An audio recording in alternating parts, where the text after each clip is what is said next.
The $8 billion check was already signed and sitting on Vladimir Putin's desk when Ibrahim Traoré made the phone call that would shock the Kremlin and rewrite Russia's entire African strategy. What the Russian president didn't know was that Traoré had been secretly recording every conversation with Russian officials for 6 months, and the evidence he was about to reveal would expose Moscow's most classified operation in West Africa. But the real bombshell would come when Putin discovered why this young African leader was willing to sacrifice the largest investment deal in Burkina Faso's history, and what Traoré had built in secret that made Russian money irrelevant. But to understand how Traoré found the courage to challenge Putin and the shocking truth behind his rejection of $8 billion, we need to go back to that dark January night when everything began.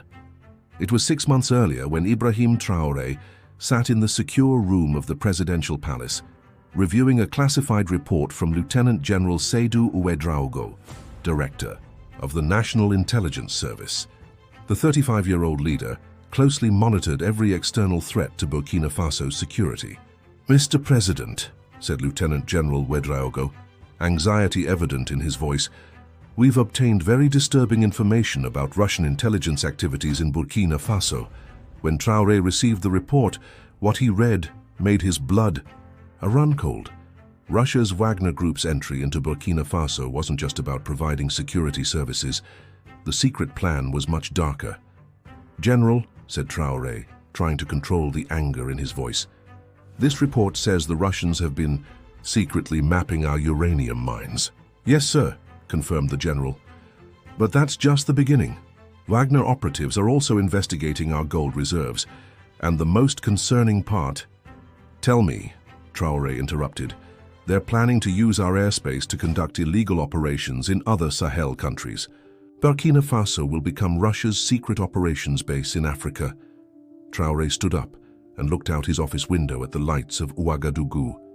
The idea of his country being used as a Russian operations base nauseated him. "General," he said, with determined resolve, "start recording every detail of Russian activities, every conversation, every meeting, every secret operation. We need evidence." Over the following months, Traoré's intelligence team gathered shocking evidence that revealed Russia's true intentions in Burkina Faso. Wagner operatives weren't just providing security, they were systematically preparing to exploit the country.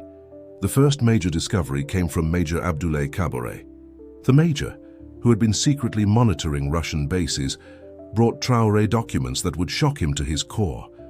"Mr. President," said Major Kaboré, spreading secret photographs across the table, "the Russians are extracting from our gold mines day and night, operations that don't appear in official records." The photographs showed Wagner operatives working night shifts at the Tamgao gold mine. But where this extracted gold was going was even more shocking. "This gold doesn't appear in Burkina Faso's official export records," Major continued. "It's being smuggled directly to Russia. Estimated value, $45 million per month." Traoré's face turned to stone. The Russians were robbing his country under the pretext of protecting it, but the real shock was yet to come. Dr. Aminata Sawadogo, the country's chief economist, brought Traoré even more disturbing information. Analyzing Russian investment programs, Dr. Sawadogo had discovered a systematic exploitation plan. "Mr. President," said Dr. Sawadogo, opening economic reports, "the Russians' proposed $8 billion deal is actually a debt trap. The repayment terms are impossible." "What do you mean?" asked Traoré. 12% interest rate, 5-year grace period, followed by immediate full repayment. Under these terms, Burkina Faso would go bankrupt within 3 years, and then the Russians would seize all our resources, Traoré completed. Understanding the diabolical genius of the plan, Dr. Sawadogo nodded. "It's identical to the Sri Lanka model, the same method China used to capture Hambantota port." Traoré was beginning to see the full dimensions of the Russian game. Wagner wasn't just a security group, it was Russia's tool for recolonizing Africa. But the real bombshell came with the classified Russian documents that fell into Dr. Sawadogo's hands. "Mr. President," she said excitedly, "we've obtained a classified document from the Russian Ministry of Foreign Affairs titled Africa Operation Map. The document detailed Russia's master plan for the Sahel region, a project to control Burkina Faso, Mali, Niger, and Chad, transforming the entire region into a Russian sphere of influence. The most striking part, Dr. Sawadogo continued, is Burkina Faso being planned as the Africa Operations Center. All Wagner activities would be coordinated from here. As Traoré read the document, his anger reached its peak. The Russians weren't just planning to rob his country. They intended to make it the center of operations that would spread across the entire continent. Dr. Sawadogo, Traoré said with determination, copy all these documents. It's time to meet with Putin. 3 days later, a very important delegation from Moscow arrived in Ouagadougou. The delegation, led by Russian Deputy Foreign Minister Sergei Ryabkov, had come to sign the $8 billion agreement. Ryabkov was an experienced diplomat. He had signed similar agreements in dozens of African countries and never encountered problems. This young president would also fall for the allure of Russian money like the others. When he entered the meeting room, he found Traoré sitting across from him with a thick folder on the table. The Russian diplomat's confidence wavered for the first time when he noticed Traoré's cold expression. "President Traoré," said Ryabkov, speaking English with a Russian accent, "this agreement will be a perfect example of friendship between our two countries." Traoré looked at Ryabkov before opening the folder. "Mr. Ryabkov, friendship requires mutual respect. Does Russia show respect to Burkina Faso?" "Of course, Mr. President," Ryabkov replied with slight confusion. "This investment program is proof of that." Traoré smiled, but his eyes were ice cold. He pulled out the first document from the folder. "Mr. Ryabkov, are you aware of the night operations conducted at the Tamgau gold mine?" The confidence on Ryabkov's face instantly vanished. He never expected to hear this name. What do you mean?" he stammered. "I'm talking about the 45 vals and million worth of gold your Wagner operatives smuggled from Burkina Faso last month," said Traoré, spreading photographs across the table. The photographs clearly showed Wagner militants extracting gold during night shifts. Ryabkov turned pale when he recognized the documents. This must be a misunderstanding," he said defensively. "A misunderstanding?" said Traoré, pulling out another document. "Is this also a misunderstanding?" The second document was the Russian Ministry of Foreign Affairs Africa Operation Map. When Ryabkov saw the document, his face turned completely white. "Where did you find this document?" he asked, his voice trembling. "That's not important," said Traoré coolly. "What's important is that I have proof that Russia plans to make Burkina Faso the center of its African operations." Traoré stood up and pointed to the Africa map on the wall. "Burkina Faso, Mali, Niger, Chad, you have plans to control all of them, and you want to make my country the base for these dark operations." Ryabkov tried one last time to assert authority. "Mr. President, these are classified diplomatic documents. Your obtaining them violates international law." "Mr. Ryabkov," said Traoré with a smile, "thieves shouldn't talk about law." Then he dropped the bombshell. "I'm rejecting your $8 billion agreement, and I want all Wagner operatives to leave our country within 30 days. Ryabkov jumped to his feet. "This is impossible. The agreement is about to be signed. President Putin personally approved it." "Then tell President Putin," said Traoré calmly, "that Burkina Faso will no longer be Russia's African colony." You're declaring war on us," Ryabkov shouted. "No, Mr. Ryabkov," said Traoré, standing up. "You already declared war on us. I'm simply defending myself." As Ryabkov stormed out of the room, Traoré called after him, "Oh, one more thing, Mr. Ryabkov. Our entire conversation has been recorded. I'll be sharing it with President Putin." 2 hours after the meeting, the phone on Putin's desk in Moscow rang. It was Ryabkov calling, and his voice was panicked. "President, disaster!" Traoré rejected the agreement, and he has our classified documents. Putin listened silently. Then he asked in a cold voice, "Which documents?" "The Africa Operation Map, Tamgau gold operations, everything." Putin hung up the phone and called an emergency security meeting. The $8 billion agreement was now the least of his problems. That night at 3:17 a.m., Putin called Traoré.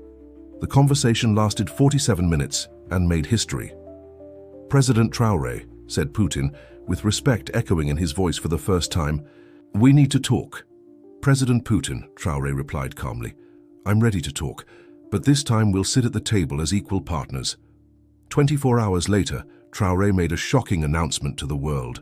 CNN, BBC, Al Jazeera all went live simultaneously. "I have rejected Russia's $8 billion offer," said Traoré on live television, "because this money was intended to make Burkina Faso a base for Russian operations." He showed all the evidence live on air. Everything from Wagner's gold theft to the Africa operation plan was laid bare before world public opinion. There was panic in Moscow. All Russian operations in Africa were under threat. Putin decided to call Traoré one last time. This time his offer was very different. "President Traoré," said Putin, defeat echoing in his voice, "perhaps we can make a fresh start, on equal terms." "President Putin," Traoré replied, "equality is not a privilege granted from the strong to the weak, but a natural right between two sovereign countries. But the conversation that would truly reshape Russian-African relations came when Putin asked the question that had been haunting him. "President Traoré," Putin said, his voice carrying genuine curiosity, "why did you risk everything? $8 billion could have transformed your country." Traoré's response would be quoted in diplomatic circles for years to come. "President Putin, $8 billion can build infrastructure, but it cannot buy dignity. And a nation without dignity is not worth building infrastructure for." The silence on the line lasted a full minute. Putin, who had built an empire on understanding what every man wanted, had finally met someone who valued something more than money or power. "What do you want, President Traoré?" Putin finally asked. "I want Russia to engage with Africa as an equal partner, not as a new colonial master," Traoré replied. "I want Wagner to provide security services, not extraction services. I want investment agreements that benefit both sides, not debt traps disguised as friendship." "And if Russia agrees to these terms?" Putin asked. "Then we can build something genuine," Traoré said.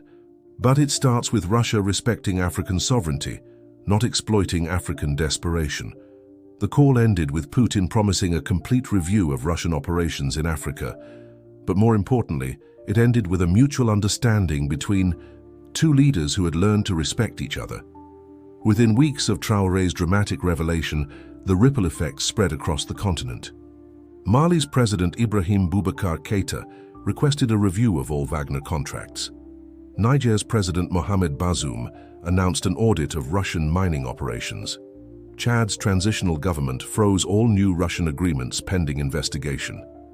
The Traoré effect, as it became known in diplomatic circles, had fundamentally altered the balance of power in West Africa.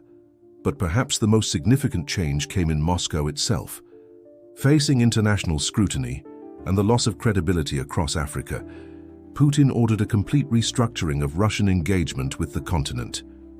"We underestimated African leadership," a senior Kremlin official admitted in a leaked memo. "Traoré showed us that the new generation of African leaders cannot be bought or intimidated." 6 months after rejecting Putin's offer, Traoré stood before the African Union Assembly in Addis Ababa, addressing a packed auditorium of African leaders and international observers. "6 months ago, I was offered $8 billion to compromise my country's sovereignty," he began. "Today, I want to tell you what rejecting that money has achieved." The statistics he presented were remarkable. Without Russian exploitation, Burkina Faso's gold revenues had increased by 340%. The removal of Wagner operatives had led to a 60% reduction in mining-related violence. Most importantly, the country had negotiated new agreements with China, India and Brazil that provided $12 billion in genuine development investment, 50% more than Russia had offered, with none of the colonial strings attached. "We didn't just reject $8 billion, Traoré concluded. "We reclaimed our right to determine our own future." The standing ovation lasted 8 minutes, but the real measure of Traoré's success came in the private conversations afterward. 17. African leaders approached him seeking advice on renegotiating their own agreements with foreign powers. Meanwhile, in Moscow, Putin watched the African Union session with grudging admiration. The young man who had cost him Africa's most strategic base had also taught him a valuable lesson about the changing nature of international relations. "Get me a secure line to President Traoré," Putin told his aide. "It's time to discuss genuine partnership." The phone call that followed would lead to a new model of Russian-African engagement, one based on equality rather than exploitation, partnership rather than predation. But for Ibrahim Traoré, the real victory wasn't diplomatic. It was walking through the streets of Ouagadougou and seeing the pride in his people's eyes. They knew their president had chosen dignity over dollars, sovereignty over submission. A year later, when a journalist asked Traoré if he ever regretted rejecting Putin's $8 billion, his response captured the essence of his philosophy. You can't put a price on self-respect, and any deal that asks you to compromise your dignity is already too expensive. The $8 billion check still sat on Putin's desk, but it had become something else entirely. A reminder that in the new Africa, money alone wasn't enough. Respect, equality, and genuine partnership were the new currencies of international relations, and Ibrahim Traoré had just rewritten the exchange rate. The young African leader who had dared to say no to Putin had done more than reject a business deal. He had established a new paradigm for how Africa would engage with the world, as equals, not as supplicants, as partners, not as colonial subjects. Russia's $8 billion hadn't bought them a base in Africa. Instead, it had funded a lesson in dignity that would echo across the continent for generations to come.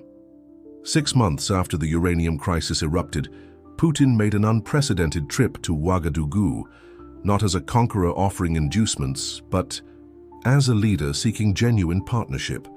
When the two presidents met in the renovated presidential palace, the dynamic had completely changed. Putin, who was accustomed to African leaders being intimidated by his presence, found himself genuinely respecting the composed young man across from him. "President Traoré," Putin said, "I came here to learn." "President Putin," Traoré replied, with a slight smile, "the best leaders are always learning." The new agreements they signed that day became a model for what genuine international partnership could look like. Russia provided technology and expertise, but Burkina Faso maintained majority ownership of all projects. Profits were shared fairly, environmental standards were strictly enforced, and most importantly, there were no hidden clauses or secret annexes. "This is what happens when you negotiate as equals," Traoré told his cabinet after Putin's departure. "Respect begets respect, honesty begets honesty." 2 years after rejecting the $8 billion deal, Burkina Faso had become the most economically successful country in West Africa.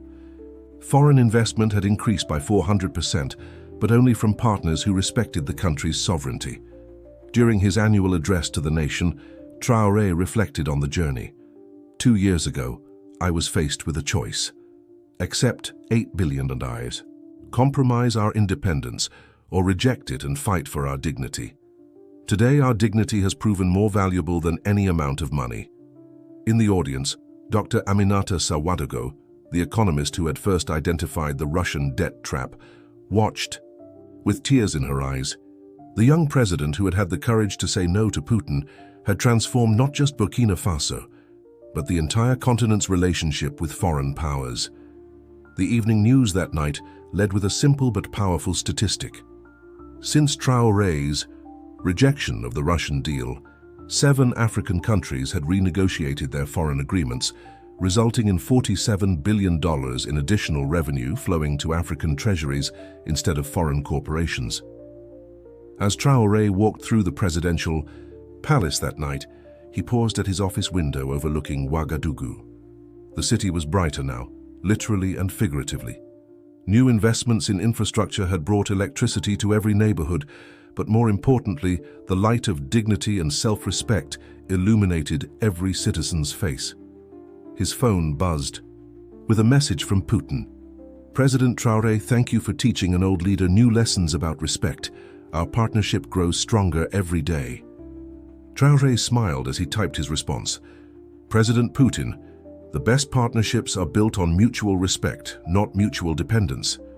Here's to building something genuine." The $8 billion that Putin had once offered as a tool of influence had become something entirely different. The price of a lesson in dignity that had transformed both countries for the better. Sometimes the most expensive education comes free, and the most valuable currency isn't money at all, it's respect. Ibrahim Traoré had taught the world that when you know your worth, no amount of money can buy your soul. And in doing so, he had rewritten the rules of international relations for an entire continent. The young man who had shocked Putin by refusing $8 billion had earned something far more valuable, the respect of the world and the pride of his people. And that, as he often said, was priceless.